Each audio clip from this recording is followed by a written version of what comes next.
പിതാവിൻ്റെയും പുത്രൻ്റെയും പരിശുദ്ധാത്മാവിൻ്റെയും നാമത്തിൽ ആമേൻ. ഗുഡ് മോർണിംഗ് പ്രിയപ്പെട്ടവരെ.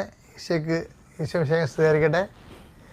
ഇന്ന് 10 മാസം വ്യാഴാഴ്ച. പ്രാർത്ഥിക്കാം.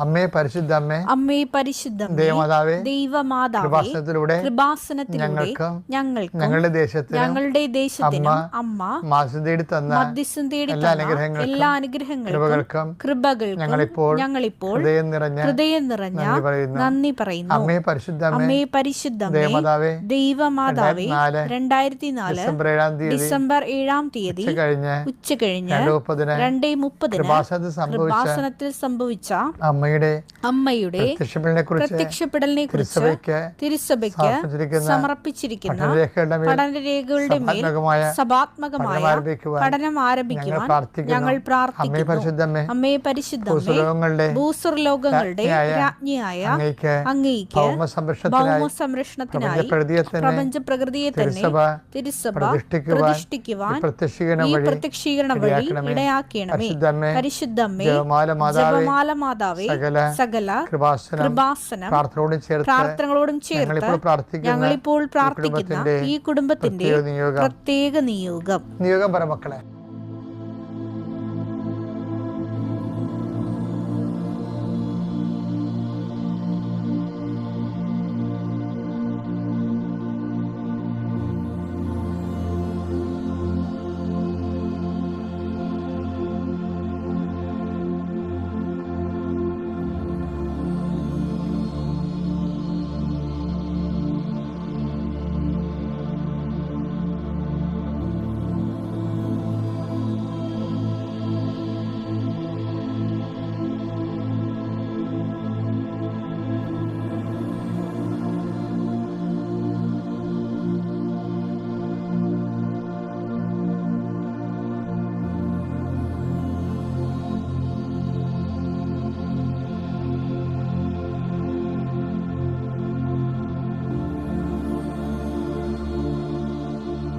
അമ്മയുടെ പ്രത്യക്ഷീകരണത്തിന്റെ ഈ അനുഗ്രഹവേളയിൽ ഞങ്ങൾക്ക് സാധിച്ചു തരുവാൻ കനിയണമേ. ആമേൻ. വിശ്വാസ പ്രമാണം. സർവശക്തനായ പിതാവും ആകാശത്തിന്റെയും ഭൂമിയുടെയും സൃഷ്ടാവുമായ ദൈവത്തിൽ ഞാൻ വിശ്വസിക്കുന്നു. അവിടുത്തെ ഏകപുത്രനും ഞങ്ങളുടെ കർത്താവുമായ ഈശോ മിശിഹായിലും ഞാൻ വിശ്വസിക്കുന്നു. ഈ പുത്രൻ പരിശുദ്ധാത്മാവിനാൽ ഗർഭസ്ഥനായി കന്യകാമറിയത്തിൽ നിന്ന് പിറന്ന് പൊന്തിയോസ് പീലാത്തോസിന്റെ കാലത്ത് പീഡകൾ സഹിച്ച് കുരിശിൽ തറയ്ക്കപ്പെട്ട് മരിച്ച് അടക്കപ്പെട്ട് പാതാളങ്ങളിൽ ഇറങ്ങി മരിച്ചവരുടെ ഇടയിൽ നിന്ന് 3-ാം നാൾ ഉയർത്ത് സ്വർഗത്തിലേക്ക് എഴുന്നള്ളി സർവശക്തിയുള്ള പിതാവായ ദൈവത്തിന്റെ വലതുഭാഗത്തിരിക്കുന്നു. അവിടെ നിന്ന് ജീവിക്കുന്നവരെയും മരിച്ചവരെയും വിധിക്കുവാൻ വരുമെന്നും ഞാൻ വിശ്വസിക്കുന്നു. പരിശുദ്ധാത്മാവിലും ഞാൻ വിശ്വസിക്കുന്നു. വിശുദ്ധ കത്തോലിക്കാ സഭയിലും പുണ്യവാന്മാരുടെ ഐക്യത്തിലും പാപങ്ങളുടെ മോചനത്തിലും ശരീരത്തിന്റെ ഉയർപ്പിലും നിത്യമായ ജീവിതത്തിലും ഞാൻ വിശ്വസിക്കുന്നു. ആമേൻ. സുഖസ്ഥനായ ഞങ്ങളുടെ പിതാവേ, അങ്ങയുടെ നാമം പൂജിതമാകണമേ. അങ്ങയുടെ രാജ്യം വരണമേ. അങ്ങയുടെ തിരുമനസ് സ്വർഗത്തിലെ പോലെ ഭൂമിയിലും ആകണമേ. അന്നു വേണ്ടുന്ന ആഹാരം ഇന്ന് ഞങ്ങൾക്ക് തരണമേ. ഞങ്ങളോട് തെറ്റ് ചെയ്യുന്നവരോട് ഞങ്ങൾ ക്ഷമിക്കുന്നത് പോലെ ഞങ്ങളുടെ തെറ്റുകൾ ഞങ്ങളോടും ക്ഷമിക്കണമേ. ഞങ്ങളെ പ്രലോഭനത്തിൽ ഉൾപ്പെടുത്തരുതേ, തിന്മയിൽ ഞങ്ങൾ രക്ഷിക്കണമേ. ആമേൻ. നന്മ നിറഞ്ഞ മറിയമേ, സ്വസ്തി. കർത്താവ് അങ്ങയുടെ കൂടെ സ്ത്രീകളിൽ അങ്ങ് അനുഗ്രഹിക്കപ്പെട്ടവളാകുന്നു. അങ്ങയുടെ ഉദരത്തിൻ ഫലമായി ഈശോ അനുഗ്രഹിക്കപ്പെട്ടവനാകുന്നു. പരിശുദ്ധ മറിയമേ, തമ്പുരാന്റെ അമ്മേ, പാപികളായ ഞങ്ങൾക്ക് വേണ്ടി ഇപ്പോഴും ഞങ്ങളുടെ മരണസമയത്തും തമ്പുരാനോട് അപേക്ഷിക്കണമേ. ആമേൻ. നമുക്ക് പ്രാർത്ഥിക്കാം. വിശ്വാസത്തോടെയും ഭക്തിയോടെയും പ്രാർത്ഥനയോടെയും നിങ്ങളെ ജാഗ്രത പാലിക്കുക. വലിയൊരു അനുഗ്രഹമാണ് പ്രഭാതത്തിൽ കർത്താവിൻ്റെ കൂടെ മാതാവിൻ്റെ മധ്യസ്ഥത്തിൽ ജീവിതം ഏൽപ്പിക്കുക. നമ്മൾ രാവിലെ എഴുന്നേറ്റ് ജീവിതം ഏൽപ്പിക്കുക. ഞാൻ വർഷങ്ങളായിട്ട് ചെയ്തുകൊണ്ടിരിക്കുന്ന കാര്യങ്ങളാണ് പിന്നീട് ഇപ്പോൾ നിങ്ങൾക്ക് പബ്ലിക്കായിട്ട് തരണത്. രാവിലെ എഴുന്നേറ്റ് ജീവിതം ഏൽപ്പിക്കുകയാണ്. നമ്മുടെ യാത്രകളെ ഏൽപ്പിക്കുന്നു, സംസാരങ്ങളെ ഏൽപ്പിക്കുന്നു, ഇടപാടുകളെയും ഇടപെടലുകളെയും ഏൽപ്പിക്കുന്നു, നമ്മുടെ ഉദ്യമങ്ങളെയും നിയോഗങ്ങളെയും ലക്ഷ്യങ്ങളെയും ഏൽപ്പിക്കുന്നു, കംപ്ലീറ്റ് ഏൽപ്പിക്കുന്നു. അതുകൊണ്ട് തന്നെ ഏകാഗ്രതയോടെ വളരെ കൃപയോടെ നിൽക്കണം. സന്തോഷത്തോടെ മനസ്സിൽ, ഹൃദയത്തിൽ സന്തോഷത്തോടെ നിൽക്കണം. വലിയൊരു അനുഗ്രഹമാണ് ഈ സമയത്ത് ചൊരിഞ്ഞുകൊണ്ടിരിക്കുന്നത്. കൃപാസന അൾത്താരിൽ നിന്നാണ് ഈ അനുഗ്രഹം വരണത്. 10,000-കണക്കിന് മനുഷ്യർ അനുദിനം പ്രാർത്ഥിക്കുന്ന ഇടങ്ങളിൽ പ്രത്യക്ഷപ്പെട്ട പരിശുദ്ധമ്മയുടെ പ്രത്യക്ഷീകരണ സ്ഥിരീകരണത്തിനാണ് നിന്നെ അടയാളമാക്കാനുള്ള ദൈവിക പദ്ധതിയുടെ ഭാഗമായിട്ടാണ് നീ പ്രാർത്ഥന കൂടുന്നത്. അങ്ങനെ വലിയ വലിയ ചിന്തകളോടുകൂടി നമുക്ക് ഈ പ്രാർത്ഥനയ്ക്ക് വരാം. കർത്താവേ, നിന്റെ ഉന്നതമായ നാമത്തിന് സ്വസ്ഥം ചെയ്യുന്നു. കർത്താവേ, നിന്റെ വിശുദ്ധ പൗരോഹിത്യത്തെ മഹത്വപ്പെടുത്തണമേ. കർത്താവേ, സഭയിലുള്ള സാന്നിധ്യം പ്രകടമാക്കണമേ. അമ്മേ, പരിശുദ്ധമ്മേ, ദേവമാതാവേ, 39 വർഷം ഞാൻ അർപ്പിച്ച കൃപാനയുടെ യോഗ്യതയാൽ കൃപാസ്ഥാനത്താരെ ജീവനോടെ പ്രത്യക്ഷപ്പെട്ട പരിശുദ്ധ അമ്മയുടെ മാധ്യസ്ഥതയിലെ ഈ പ്രാർത്ഥന കൂടുന്ന വ്യക്തികളും വീടുകളും ഈ നിമിഷം കർത്താവിൻ്റെ കൃപയിൽ നിറയട്ടെ.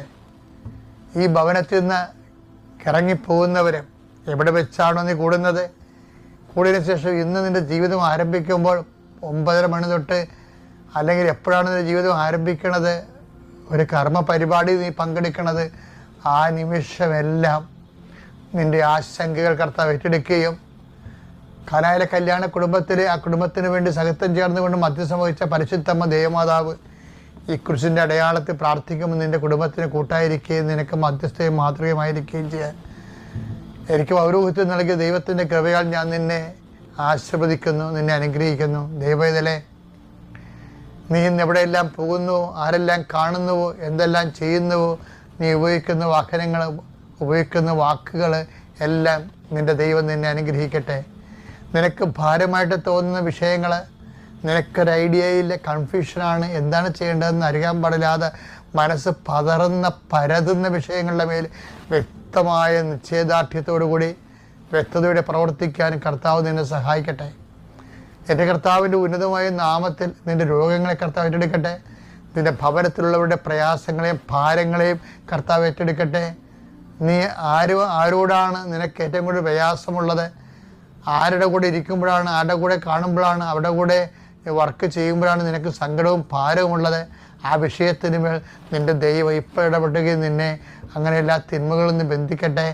എൻ്റെ കർത്താവിൻ്റെ ഉന്നതമായ നാമത്തിൽ സഭയുടെ അധികാരത്തിൽ കുരിശിൻ്റെ അടയാളത്തിൽ ഇന്നത്തെ നിൻ്റെ ജീവിതം മുഴുവനും നീ രാത്രി നിൻ്റെ ഉത്തരവാദിത്തങ്ങളെല്ലാം നിറവേറ്റിക്കൊണ്ട് കിടക്കയിലേക്ക് വരുന്നത് വരെ കർത്താവിൻ്റെ ചൈതന്യം നിന്നെ നിറഞ്ഞു നിൽക്കട്ടെ. പിതാവിൻ്റെയും പുത്രൻ്റെയും പരിശുദ്ധാത്മാവിൻ്റെയും നാമത്തിൽ ആമേൻ. പണ്ട് ഞാനൊരു ഇടവകയിരിക്കുമ്പോഴേ ഈ ദിവസങ്ങളിൽ ഞാനത് ഓർത്തെടുത്തത് എൻ്റെ ഡയറിയിൽ ഞാൻ എഴുതിയിട്ടുണ്ടായിരുന്നു. ഒരു ചേച്ചിയും ഒരു കുഞ്ഞും കൂടി വന്നു. ഒത്തിരി ആൾക്കാർ കാണാൻ വരുമ്പോൾ അതിനകത്ത് ഒരു കുട്ടി വന്ന് ആ അമ്മയുടെ കയ്യിൽ നിന്ന് തെറ്റാ 2-3 വയസ്സുണ്ടെന്ന് തോന്നുന്നു. ആ കുഞ്ഞ് എൻ്റെ മേശപ്പുറത്തിരുന്ന ഈ സാധാരണ ഒരു അകത്ത് പൂക്കളുള്ള ഷെല്ലിൻ്റെ പേപ്പർ വെയിറ്റ് ഇല്ലേ, അത് കയ്യിലെടുത്തതാണ്. അപ്പോൾ അത് താഴെ വീണ് അത് ചീള് തെറിച്ചു പോയി. അമ്മ വല്ലാടായിപ്പോയി. ഞാൻ വഴക്കിടുമെന്ന് ഓർത്ത്. ഞാൻ വഴക്കിട്ടില്ല, പിള്ളേരുടെ കാര്യം അതിനല്ല. അവർ പ്രാർത്ഥിക്കാൻ വേണ്ടി വരുന്നത് നമ്മൾ വഴക്കിടണത് നമ്മുടെ മൂടൊക്കെ ഉണ്ടായി കഴിഞ്ഞാൽ പിന്നെ ആ പ്രാർത്ഥനയുടെ അരൂപിയൊക്കെ പോകത്തില്ലേ. അപ്പം ഞാനത് നല്ല പേപ്പർ വെയിറ്റാണത്, പക്ഷെ അവർ ശ്രദ്ധിച്ചില്ല, ആ വീണ്. പക്ഷെ അവർ നല്ല സോറി പറഞ്ഞ് അതെടുത്ത് വെച്ച് പിന്നീട് അവരെന്ത് ചെയ്തു, അപ്പം അവർക്ക് അച്ഛനെ എന്താ നഷ്ടപ്പെടുത്തിയെന്നല്ലേ. അപ്പം എന്നിട്ട് അവർ പള്ളിക്ക് സംഭവം വന്നിട്ട് പോയി. അവർ ഉദ്ദേശിക്കണത് എനിക്ക് മനസ്സിലായിരുന്നു എന്താ സംഭവിച്ചെന്ന്. ഞാൻ രസം എഴുതി കൊടുത്തു. അവരെന്താ ഉദ്ദേശിക്കണമെന്ന് അറിയാമോ? അതായത് ഈ പേപ്പർ വെയിറ്റ് താഴെ വീണ് കൊച്ചു പൊട്ടിച്ചില്ലേ, അതിന് നഷ്ടപരിഹാരമായിട്ടാണ് അവർ സംഭാവനയോട് തന്നിട്ട് പോയി. പള്ളിക്ക് സംഭാവന പേപ്പർ വെയിറ്റ് എന്ന് പറഞ്ഞാൽ അച്ഛൻ സ്വീകരിച്ചില്ലേ എന്ത് ചെയ്യും? ആ പള്ളിക്ക് സംഭാവന കിട്ടണമല്ലേ, നമുക്കത് കളയാനും പറ്റില്ല. ഞാനത് രസീത് എഴുതി കൊടുത്തു. അത്രയും ഒരു കൊച്ചു പേപ്പർ വെയിറ്റും കൊണ്ട് അത്രയും കാര്യങ്ങൾ അവിടെ നടന്ന്. പക്ഷേ ഈ ഞാൻ ചില സമയത്ത് ഓർത്തിട്ടുണ്ടേ, അവരെന്നോട് എന്ത് പോണ വരെയൊക്കെ സോറിയൊക്കെ പറഞ്ഞു വരുന്നത്. സോറി അച്ഛാ, കഷ്ടമായിപ്പോയി, കുഞ്ഞിനറിയാതെ ചെയ്താണെന്നൊക്കെ പറഞ്ഞ് അവരിങ്ങനെ പറഞ്ഞുകൊണ്ടിരിക്കും. ഞാൻ ശ്രദ്ധിച്ചില്ല. പക്ഷേ ഞാൻ ഇടയ്ക്കപ്പോൾ ഓർക്കുവേ, ആ പേപ്പർ വെയിറ്റ് തന്നെ നേരത്തെ എൻ്റെ കയ്യിൽ നിന്ന് വീട്ടിലുണ്ട്. അപ്പം ഞാൻ ആരോട് സോറി പറയാനാ? ഞാൻ സോറി പറഞ്ഞിട്ടില്ല. ആരോട് തെറി പറയാനാണ്? എൻ്റെ കയ്യിൽ തന്നെ പേപ്പർ ഒരു താഴെ വീട് കഴിഞ്ഞാൽ ഞാൻ പറയാൻ കാര്യം അറിയാമോ? നന്ദി പറയുക, സോറി പറയുക, സ്വന്തമാണെങ്കിൽ ചെയ്യത്തില്ലെന്ന് പറയുക. അതറിയണമെങ്കിൽ കർത്താവിൻ്റെ ഒരു വാക്കില്ലേ, നിങ്ങൾക്ക് ഒത്തിരിയേറെ നിങ്ങൾ പ്രാർത്ഥിച്ച് ദൈവത്തോട് അടുത്തൊക്കെ നിൽക്കുന്ന ആൾക്കാരായിരിക്കും ചിലപ്പോൾ. നിങ്ങൾ പ്രാർത്ഥിക്കണ പോലെയും നിങ്ങൾ ദൈവത്തിനോട് ജീവിക്കണ പോലെയും ആരും ജീവിച്ച് കാണത്തില്ല ചിലപ്പോൾ. പക്ഷെ മറ്റുള്ളവരെക്കാൾ നിങ്ങൾക്ക് മോശം എക്സ്പീരിയൻസ് നിങ്ങൾക്ക് ഉള്ളത്. നിങ്ങൾക്ക് ദൈവത്തിൽ നന്ദിയില്ല, സ്നേഹവും ഇല്ല. അപ്പം എന്താ കാര്യം? ദൈവം സ്വന്തമായിട്ട് ഒരാളെ കണ്ടാൽ പിന്നെ നന്ദിയും ഉണ്ടാകില്ല, സ്നേഹം ഉണ്ടാകത്തില്ല. സ്വന്തമല്ലേ? ഞാൻ തന്നെ എൻ്റെ പേപ്പർ ഒരു താഴെയുണ്ടെങ്കിൽ ഞാൻ ആരോട് സോറി പറയാനാ? അത് ഈശോ പറഞ്ഞതാണെന്ന് അറിയാവാ? ലുക്കാന്റെ സുവിശേഷം 17:9-10. കൽപ്പിക്കപ്പെട്ടത് ചെയ്തതുകൊണ്ട് ദാസനോട് നിങ്ങൾ നന്ദി പറയുമോ? നിങ്ങൾ നന്ദി പറയുമോ? അതെന്താ സംഭവം എന്ന് പറയാം. അതുപോലെ തന്നെ സോറിയും പറയത്തില്ല. നന്ദി മാത്രമല്ല, സോറിയും പറയത്തില്ല. എന്താ കാര്യം? ഇവന് ഡബിൾ ഡ്യൂട്ടിയാണേ. ഇവന്റെ തുടങ്ങണ 15 വയസ്സ്. അപ്പോൾ അപ്പോസ്തലന്മാർ കർത്താവിനോട് പറഞ്ഞു, ഞങ്ങളുടെ വിശ്വാസം വർദ്ധിപ്പിക്കണമേ. അതെ. ഇപ്പോഴത്തെ ഓരോരോ ഇടക്കേട് സംഭവങ്ങൾ ഉണ്ടാകുമ്പോൾ മനുഷ്യന് പ്രാർത്ഥിക്കാൻ പറ്റിയ പ്രാർത്ഥനയാണത്. എന്താണ്? ഞങ്ങളുടെ വിശ്വാസം വർദ്ധിപ്പിക്കണമേ, സ്നേഹം വർദ്ധിപ്പിക്കണമേ. അതിൻ്റെ കൂടെ ഈശോ പറയുന്ന വാക്കുകൾ വായിച്ച് അടുത്തത് കർത്താവ് പറഞ്ഞു നിങ്ങൾക്ക് ഒരു കടുകുമണിയോളം വിശ്വാസമുണ്ടെങ്കിൽ ഈ സിക്കമിൻ വൃക്ഷത്തോട് ചുവടോടെ ഇളകി കടലിൽ ചെന്ന് വേരുറയ്ക്കുക എന്ന് പറഞ്ഞാൽ അത് നിങ്ങളെ അനുസരിക്കും. നിങ്ങളുടെ ഒരു ഭൃത്യൻ അതാ സംഭവം. വിഷയത്തിലേക്ക് വരികയാണ്. എന്താണ്? നിങ്ങളുടെ ഒരു ഭൃത്യൻ ഉഴുകുകയോ ആടുമേയ്ക്കുകയോ ചെയ്തിട്ട് വയലിൽ നിന്ന് തിരിച്ചു വരുമ്പോൾ ഉഴുകയോ ആടുമേയ്ക്കുകയോ ചെയ്തിട്ട് വയലിൽ നിന്ന് വരികയാണ്. 6 to 6 മണിക്കൂറാണ്. 12 മണിക്കൂറാണ് ഡ്യൂട്ടിയെ. 6 മണിക്ക് പോണാ. 2 മണിക്കും 12 മണിക്കും ഡ്യൂട്ടിയാ. അവൻ വയലിൽ തിരിച്ചു വരുമ്പോൾ വീട്ടിലെത്തുമ്പോൾ എങ്ങനെയായാലും 8 മണിയാവും, അല്ലെങ്കിൽ 7 മണിയെങ്കിലും ആവും. അപ്പോഴേ അവനോട് നീ ഉടനെ വന്ന് ഭക്ഷണത്തിനിരിക്കുക എന്ന്. അവന് ആശ്വാസമില്ല. അവൻ സ്വന്തമാണ്, പക്ഷെ അവന് ആശ്വാസം സോറി ഒന്നും ഇല്ല, അത് നന്ദിയില്ല. അവന് നീ ഉടനെ ഉത്തരവാദിത്വം ചെയ്യാൻ പറയും. പിന്നെ ഉത്തരവാദിത്വം ചെയ്യാനേ പറയത്തുള്ളൂ.